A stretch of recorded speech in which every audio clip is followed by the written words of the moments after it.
हमारे पास जो है वो 9 की फिजिक्स के न्यूमेरिकल्स हैं। हमने सेट 1 के जो है इसके न्यूमेरिकल्स कंप्लीट कर लिए थे। ठीक है, इसका जो है ये सेट 2 है। सेट 1 में जो हमारे 1 से चैप्टर 1 से 4 तक के न्यूमेरिकल्स थे, सेट 2 में हमारे पास 5 से 7 तक के न्यूमेरिकल्स हैं। ठीक है, जो इंपॉर्टेंट न्यूमेरिकल्स हैं वो है हमारे पास ये।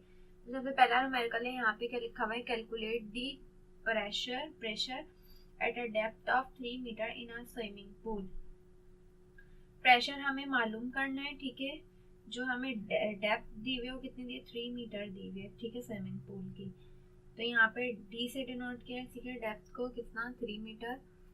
यहाँ पे ये रॉ लिखा हुआ है। रॉ जो है वो कांस्टेंट हमारे पास किसके बराबर है, 1000 किलोग्राम मीटर की पावर -3 है। ठीक है, ये फिक्स वैल्यू है। ठीक है, बाकी जी जो है वो हम 10 मीटर पर सेकेंड लेंगे। प्रेशर हमें मालूम करना है।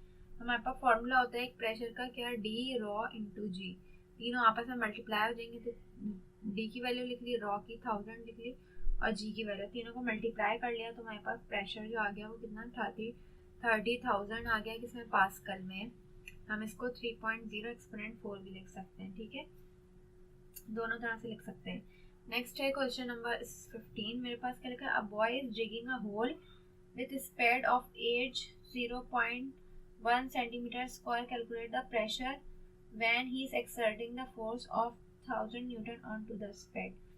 एक लड़का जो है वो एक होल जो है वो खोद रहा है किसी चीज से। तो ठीक है, कैलकुलेट करना हमने प्रेशर के, उसने फोर्स कितने की लगाई है, 1000 न्यूटन की लगाई है। फोर्स हमारे पास ये थी 1000 न्यूटन की। ठीक है, यहाँ पे ये जो सेंटीमीटर स्क्वायर में एरिया दिया हुआ है, हमारे पास एरिया लिख दिया, सेंटीमीटर से इसको मीटर में कन्वर्ट करेंगे। तो यहाँ पे 2 दफ़ा स्क्वायर है इसलिए 2 दफ़ा 100 से डिवाइड कर लेंगे तो मेरे पास 1.0 एक्सपोनेंट -5 आ जाएगा मीटर स्क्वायर। प्रेशर मुझे मालूम करना है। प्रेशर का हमें सिंपल फॉर्मूला पता है, फोर्स अपॉन एरिया। फोर्स की वैल्यू भी लिख दी, एरिया की वैल्यू, दोनों को डिवाइड कर दिया। प्रेशर मेरे पास आ गया किसमें, न्यूटन मीटर की पावर -2 में, न्यूटन पर मीटर स्क्वायर, इसको हम लिख सकते हैं। ठीक है, नेक्स्ट हमारे पास क्वेश्चन है क्वेश्चन 15। क्या लिखा है, a boy is pressing a thumb tag into a piece of wood with a force of 20 Newton. The surface area of head of thumb tag is 1 centimeter square and cross sectional area of the tip of the thumb tag is 0.01 centimeter square. Calculate the tip of thumb tag. Calculate first part में क्या निकालना है, pressure exerted the boy's thumb on the head of the thumb tag. Second में निकालना है pressure of the tip. Third में क्या है, कंक्लूजन जो है हमने देना है आंसर का, ए और बी का। ठीक है, तो सवाल में मेरे पास क्या क्या गिवन है। ठीक है, बॉय जो है वो जो है क्या लिखा हुआ है, into a piece of wood, force apply कर रहा है किसी थंब टैग पे। ठीक है, जो लकड़ी का है, 20 न्यूटन की फोर्स है। हमें जो इसका एरिया दिया हुआ है थंब टैग का वो क्या दिया हुआ है, 1 सेंटीमीटर स्क्वायर। ठीक है, और उसकी जो टिप है नोक है उसका जो है वो मुझे एरिया दिया हुआ है कितना, 0.01 सेंटीमीटर स्क्वायर। कैलकुलेट मुझे ये चीज़ें करनी है जो तीनों पार्ट्स में बताई हैं। तो हमने डेटा बना लिया, फोर्स 20 न्यूटन थी, एरिया, पहले एरिया को हमने A1 कह दिया, 1 सेंटीमीटर स्क्वायर था। सेंटीमीटर से इसको मीटर में करेंगे, 2 दफ़ा 100 से डिवाइड करके ये आ जाएगा। इसी तरह दूसरा एरिया आ गया 0.01 सेंटीमीटर स्क्वायर, इसको भी 2 दफ़ा 100 से डिवाइड करके मीटर स्क्वायर में कर देंगे। प्रेशर इसमें पार्ट 1 में क्या, एक्सर्टेड ऑन हेड पे प्रेशर जो लग रहा है, और दूसरा क्या है, टिप पे जो प्रेशर लग रहा है, P2। तो 2 दफ़ा प्रेशर का फॉर्मूला अप्लाई होगा, प्रेशर फोर्स अपॉन एरिया। तो यहाँ पहला वाला एरिया यूज होगा, फोर्स वही रहेगी सेम, डिवाइड कर लिया, ये प्रेशर आ गया मेरे पास। फिर दूसरा वाला एरिया यूज होगा, फोर्स वही रहेगी, तो ये मेरे पास दूसरा प्रेशर भी आ गया। कंक्लूजन हमने क्या दिया, pressure exerted by tips is 100 times of pressure exerted on head. Tip का जो प्रेशर है वो 100 टाइम्स जो है वो ज्यादा है किससे, हेड के प्रेशर से। ठीक है, ये कंक्लूजन आ गया, हमने आंसर को देखते हुए दे दिया। क्वेश्चन नंबर 16 है मेरे पास, क्या लिखा है, determine the gravitational force of attraction between two spherical bodies of masses 500 kg and 800 kg, distance between their centre 2 metre. दो बॉडीज हैं, सही है, उनका मास कितना, 500 और 800 kg दिया हुआ है, उनके दरमियान का डिस्टेंस क्या, 2 मीटर। ग्रेविटेशनल फोर्स मुझे मालूम करनी है। ठीक है, तो F लिख दिया और G की वैल्यू क्या होती है, 6.673 एक्सपोनेंट -11। ठीक है, हमारे पास फॉर्मूला होता है क्या एफ इक्वल बराबर किसके होता है, G M one M two R square के। तो जी की वैल्यू लिख दी एम वन और एम टू आर है उसका स्क्वायर कर लिया, इसको मल्टीप्लाई कर लेंगे और 2 का स्क्वायर किया तो 4, 4 से डिवाइड कर लेंगे तो फोर्स क्या आ जाएगी मेरे पास 6.67 न्यूटन। नेक्स्ट मेरे पास क्या है, क्वेश्चन 17 लिखा हुआ है, calculate the speed of satellite which orbit the earth at an altitude of 1000 kilometre above the earth surface. Mass of earth जो होता है कैलकुलेट करनी है मुझे स्पीड ऑफ लाइट, ठीक है। सिर्फ मुझे क्या दिया हुआ है, एल्टीट्यूड 1000 किलोमीटर का दिया हुआ है।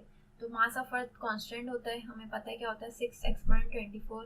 इसी तरह मास ऑफ अर्थ भी constant, sorry radius of earth भी कांस्टेंट होता है 6.38 x.6 मीटर, ठीक है। तो ये दो वैल्यूज आपने याद कर लेनी, अगर सवाल में नहीं हो तो कुछ से लिख सकते हैं।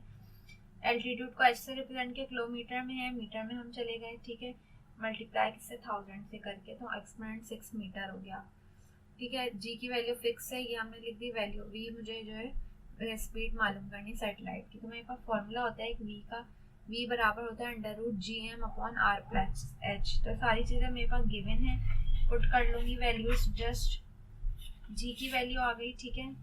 मास भी आ गया यहाँ पे, रेडियस भी आ गया, और यहाँ पे जो है मेरे पास जो वो दिया हुआ था एल्टीट्यूड वो भी आ गया। सबकी वैल्यू पुट कर दी, अंडर रूट ले लेंगे मल्टीप्लाई करके उससे डिवाइड करके, मेरे पास वी क्या आ जाएगा 7.36 एक्सपोनेंट 3 मीटर पर सेकेंड। नेक्स्ट मेरे पास क्या लिखा हुआ है, weight of Rani is 450 newton at the surface of earth, find her mass.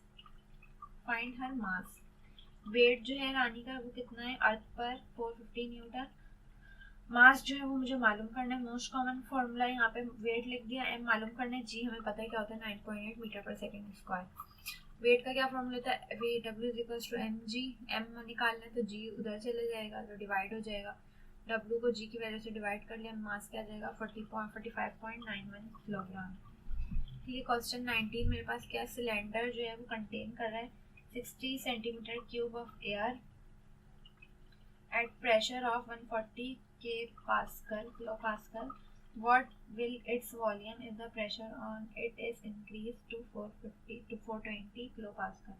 Cylinder है, ठीक है, उसमें एयर कितनी, एयर लिखा हुआ है 60 सेंटीमीटर क्यूब, और प्रेशर जो है वो इतना है, और फिर क्या लिखा है what will be pressure, what will be volume. जब वॉल्यूम क्या होगा, जब प्रेशर इंक्रीज कर दिया जाएगा 420 तक, तो पहले प्रेशर को P1 कह दिया, ठीक है, और V1 हमारे पास क्या दिया हुआ है 60 सेंटीमीटर स्क्वायर, दूसरे प्रेशर को ये कह दिया P2 और V2 मुझे मालूम करना है। तो यहाँ पे जनरल गैस का एक जो फॉर्मूला होता है, सॉरी जनरल फॉर्मूला जो होता है यहाँ पे P1 V1 is equals to P2 V2, ठीक है। तो ये V2 निकालना है तो हमारे पास P2 यहाँ आके डिवाइड हो जाएगा, इसके नीचे सबकी वैल्यू पुट कर दी, मल्टीप्लाई किया 420 से डिवाइड, तो V2 क्या आ गया मेरे पास 20 सेंटीमीटर स्क्वायर, ठीक है। मेरे पास ये लास्ट है क्वेश्चन नंबर क्या 20 में लिखा हुआ है air at a pressure of 1.0 pascal is contained in a cylinder fitted in with a piston. The air is now compressed by putting the piston so that the same mass of air now occupies the fifth original volume without any change in temperature. Calculate the pressure of air. देखिए सबसे पहले क्या लिखा हुआ है, air pressure दिया हुआ है एयर का, एक सिलेंडर है, सही, उसमें पिस्टन लगा हुआ है, एयर जो है उसको कंप्रेस किया गया पिस्टन के जरिए से, तो मास क्या हो गया 1/5 द ओरिजिनल वॉल्यूम, जो उसका एग्जैक्ट वॉल्यूम था उसका 1/5 हो गया प्रेस करने के बाद। तो विदाउट, और टेम्परेचर में कोई चेंज नहीं आया, और मालूम मुझे क्या करना है प्रेशर ऑफ एयर मालूम करना है, ठीक है। तो जो प्रेशर गिवन था उसको P हमने लिख दिया, सवाल में जो गिवन था V1 ही है, और V2 जो है हमें क्या दिया हुआ है चेंज वाला वॉल्यूम है, जो प्रेस करने के बाद चेंज हो गया, वो कितना है 1/5 है ओरिजिनल के, तो ओरिजिनल क्या होगा V1 होगा, ठीक है, centimetre cube. We know that उसी फॉर्मूले से निकलेगा P1 V1 बराबर होता है P2 V2। मुझे क्या निकालना है यहाँ से P2 निकालना है प्रेशर, तो यहाँ पे P2 को हमने छोड़ दिया, V2 यहाँ के क्या हो गया डिवाइड हो जाएगा, तो V2 बराबर किसके 1/5 V1 के, तो इसलिए 1/5 V1 लिख दिया, ठीक है। P1 की वैल्यू लिख दी, यहाँ V1 लिख दिया, इसी तरह 1/5 V1 से V1 कैंसिल हो जाएगा, ठीक है। ये 5 डिवाइड ऊपर आके मल्टीप्लाई हो जाएगा इससे, तो P2 की वैल्यू आ जाएगी किसमें, पास्कल में। तो ये हमारे कुछ इंपॉर्टेंट क्वेश्चन थे सेट 2 के, ये कंप्लीट हो गए। इंशाल्लाह आगे का जो सेट 3 है अपनी नेक्स्ट वीडियो में कंटिन्यू करेंगे। इससे आगे कुछ प्रैक्टिस क्वेश्चन आपको देंगे। अब तक के लिए इतना ही, अल्लाह हाफ़िज़।